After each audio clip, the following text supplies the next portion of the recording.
अन्नपूर्णे सदा पूर्णे शंकर प्राण वल्लभे ज्ञान वैराग्य सिद्ध्यर्थम भिक्षाम देहि च पार्वती माता च पार्वती देवी पिता देवो महेश्वर बांधवा शिव भक्ताश्व स्वदेशो भुवन त्रयम्। जय मां अन्नपूर्णे, जय मां वैभव लक्ष्मी। अन्नपूर्णा माता और श्री वैभव लक्ष्मी माता की कृपा आप सब पर सदैव बनी रहे। आप सभी का अपने चैनल संस्कारी मार्ग में बहुत बहुत स्वागत है। आज हम सुनेंगे अन्नपूर्णा माता की कथा, उसके बाद वैभव लक्ष्मी माता की कथा। तो चलिए सुनते हैं अन्नपूर्णा माता की कथा। मां अन्नपूर्णा माता का महाव्रत मार्गशीर्ष मास के कृष्ण पक्ष की पंचमी से प्रारंभ होता है और मार्गशीर्ष शुक्ल षष्ठी को समाप्त होता है। यह उत्तम व्रत 17 दिनों का होता है, परंतु कई भाग 21 दिन तक भी इस व्रत का पालन करते हैं। आइए सुनते हैं मां अन्नपूर्णा माता के महाव्रत की कथा। एक समय की बात है, काशी निवासी धनंजय की पत्नी का नाम सुलक्षणा था। उसे अन्य सब सुख प्राप्त थे, केवल निर्धनता ही उसके दुख का एकमात्र कारण थी। यह दुख उसे हर समय सताता रहता था। एक दिन सुलक्षणा पति से बोली, स्वामी आप कुछ उद्यम करो तो काम चले। इस प्रकार कब तक काम चलेगा? सुलक्षणा की बात धनंजय के मन में बैठ गई और वह उसी दिन विश्वनाथ शंकर जी को प्रसन्न करने के लिए बैठ गया और कहने लगा, हे देवादिदेव विश्वेश्वर, मुझे पूजा पाठ कुछ नहीं आता, केवल मैं आपके भरोसे बैठा हूँ। इतनी विनती करके वह 2-3 दिन तक भूखा प्यासा बैठा रहा। यह देखकर भगवान शंकर ने उसके कान में अन्नपूर्णा अन्नपूर्णा अन्नपूर्णा इस प्रकार 3 बार कहा।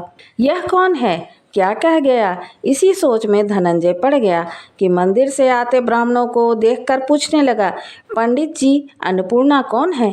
ब्राह्मणों ने कहा, तू अन्न छोड़ बैठा है सो तुझे अन्न की ही बात सूझती है, जा घर जाकर अन्न ग्रहण कर। धनंजय घर गया, स्त्री को सारी बात कही। वह बोली, हे नाथ चिंता मत करो, स्वयं शंकर जी ने यह मंत्र दिया है, वे स्वयं खुलासा करेंगे कि आप फिर जाकर उनकी आराधना करो। धनंजय फिर जैसा का तैसा पूजा में बैठ गया।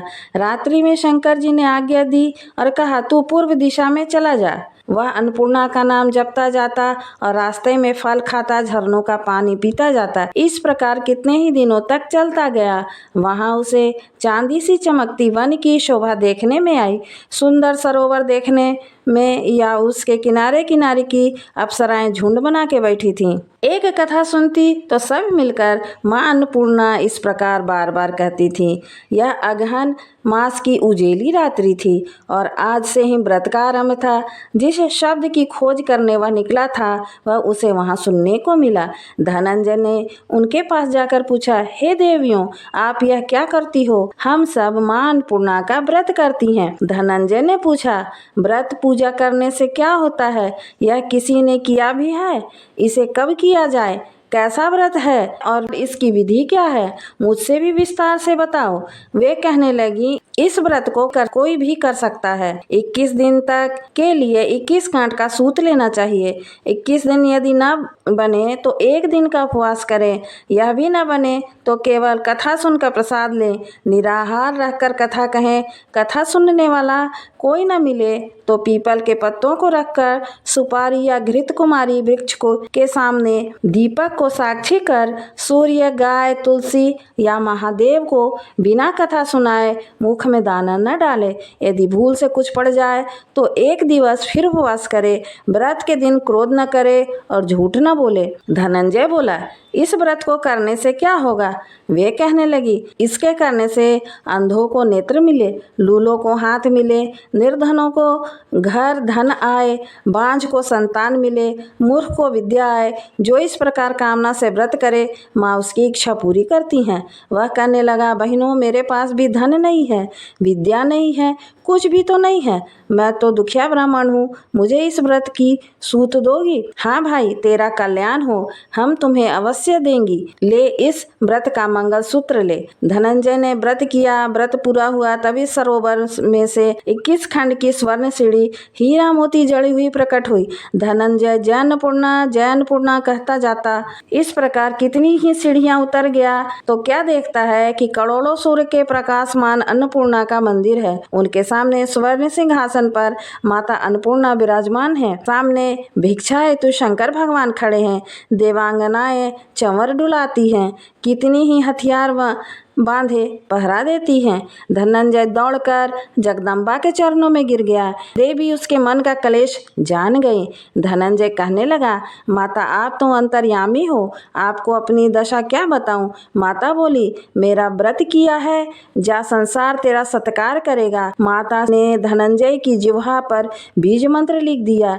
अब तो उसके रोम रोम में विद्या प्रकट हो गई। इतने में क्या देखता है कि वह काशी विश्वनाथ के मंदिर में खड़ा है। माँ का वरदान ले धनंजय घर आया। सुलक्षणा से सब बात कही। माता जी की कृपा से उसके घर में संपत्ति उमड़ने लगी। छोटा सा घर बहुत बड़ा गिना जाने लगा। जैसे शहद के छत्ते में मक्खियां जमा होती हैं, उसी प्रकार उसके सगी संबंधी आकर उसकी बड़ाई करने लगे। कहने लगे, इतना धन और इतना बड़ा घर, संतान नहीं है तो इस कमाई को कौन भोगेगा। सुलक्षणा से संतान नहीं है इसलिए तुम दूसरा विवाह करो। अनिच्छा होते हुए भी धनंजय ने दूसरा विवाह करना पड़ा और सती सुलक्षणा को सौत का दुख उठाना पड़ा। इस प्रकार दिन बीतते गए।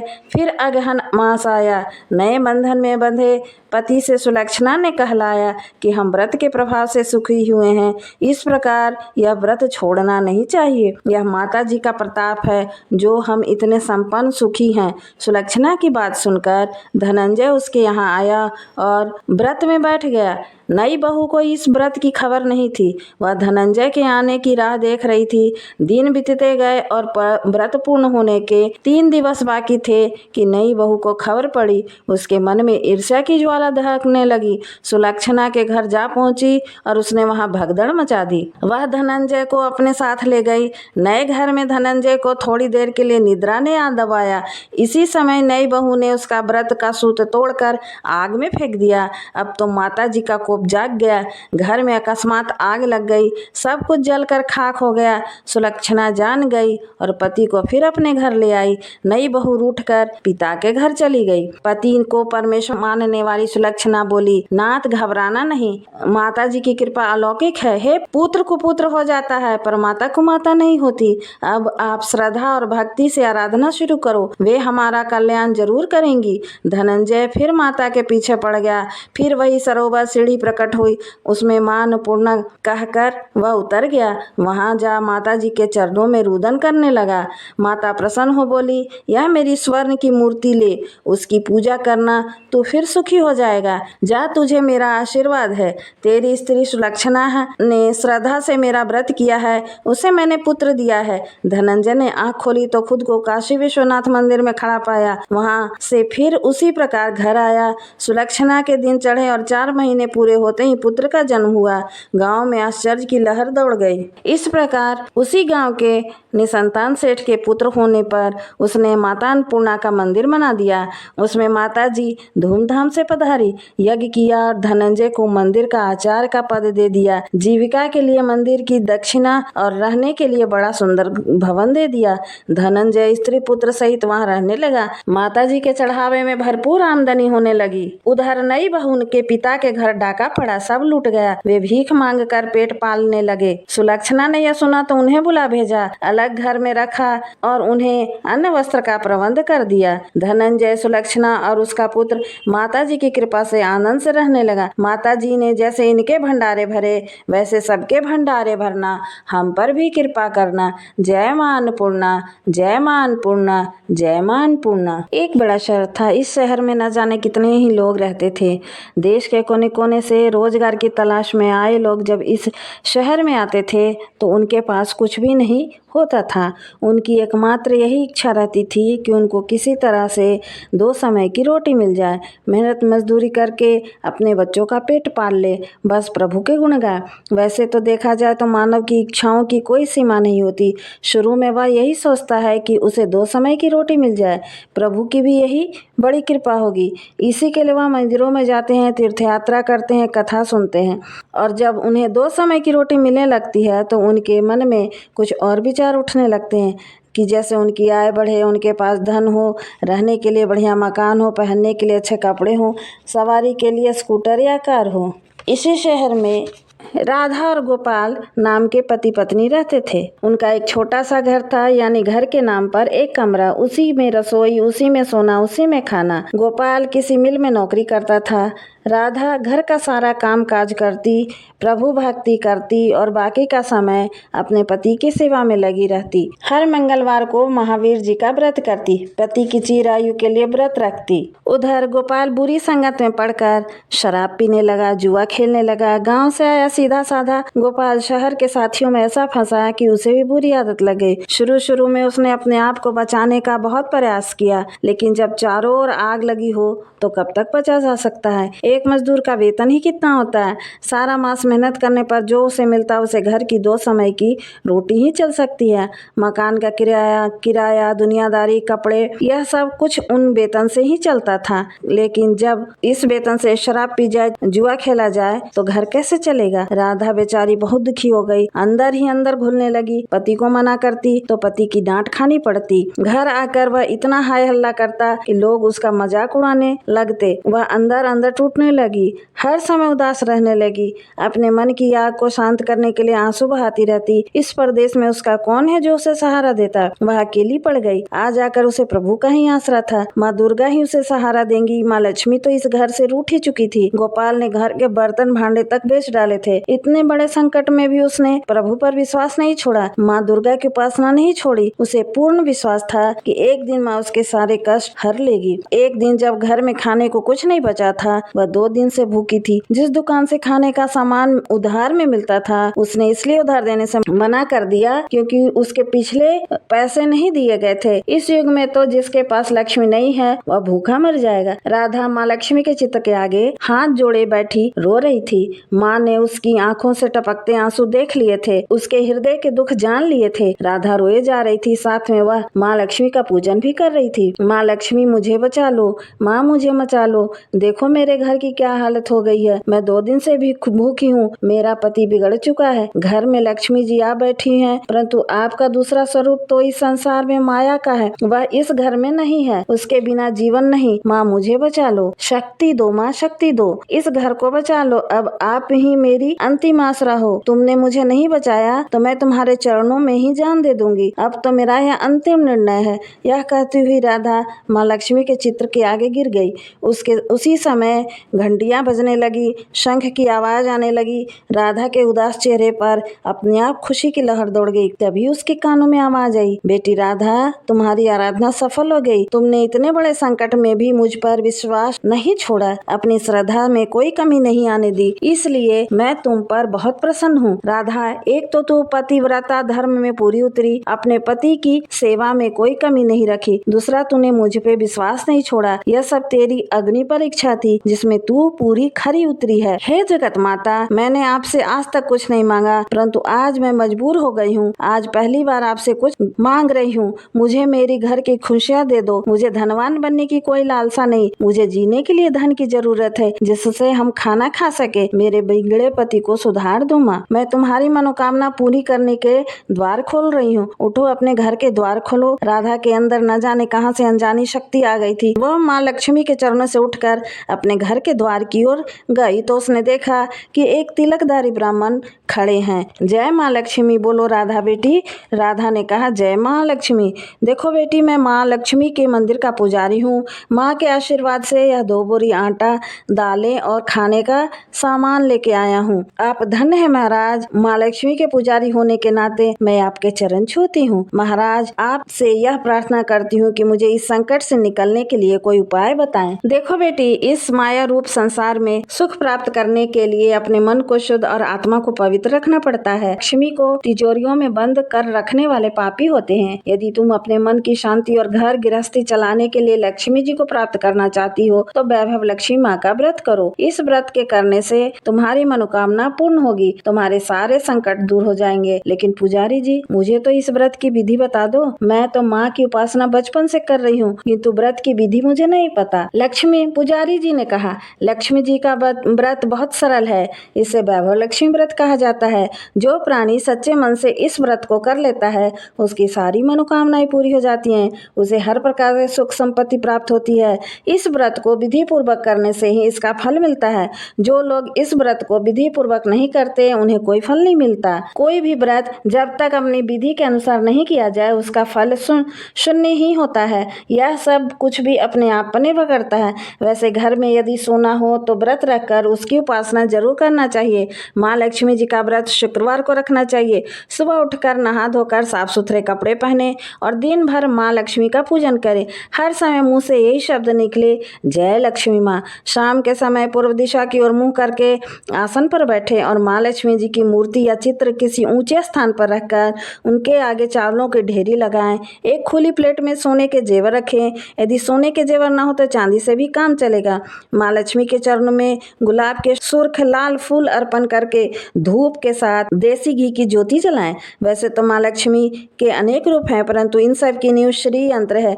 जो माँ के भक्त श्री यंत्र के दर्शन कर लेते हैं समझ लो उन्होंने माँ के हर रूप के दर्शन कर लिए। इसलिए माँ पूजन के समय श्री यंत्र को मत भूलें। सबसे पहले प्लेट में रखे जेवर को हल्दी का टीका लगाकर 5 बार बोले, जय वैभव लक्ष्मी माँ, हमारी खाली झोली भर दो माँ। इसके पश्चात घी, आटे और चीनी से भून कर बनाया गया प्रसाद जिसमें केले के टुकड़े पड़े हों और माँ लक्ष्मी की आरती करके उस प्रसाद को लोगों में बांट दें। बांटते समय भी आपकी जबान पर जय माँ लक्ष्मी रहनी चाहिए। यह व्रत निरंतर 21 से 51 रखे जा सकते हैं। सूर्यास्त होने के पश्चात माँ की उपासना करके जब प्रसाद बांट ले तो आप भी भोजन ग्रहण कर सकते हैं। माँ के आगे पड़े चावलों को सब पक्षियों को डाल दे। हर भक्त के लिए जरूरी है कि वह श्री वैभव लक्ष्मी व्रत कथा का पाठ करे और लोगों को भी कथा सुनाए। इससे बहुत अधिक पुण्य मिलता है। यह सारे व्रत जब विधि पूर्वक पूरे हो जाएं तो इसके फल स्वरूप प्राणी की हर इच्छा पूरी हो जाती है। माँ लक्ष्मी स्वयं उनका कल्याण करती है। उनके घर में सुख समृद्धि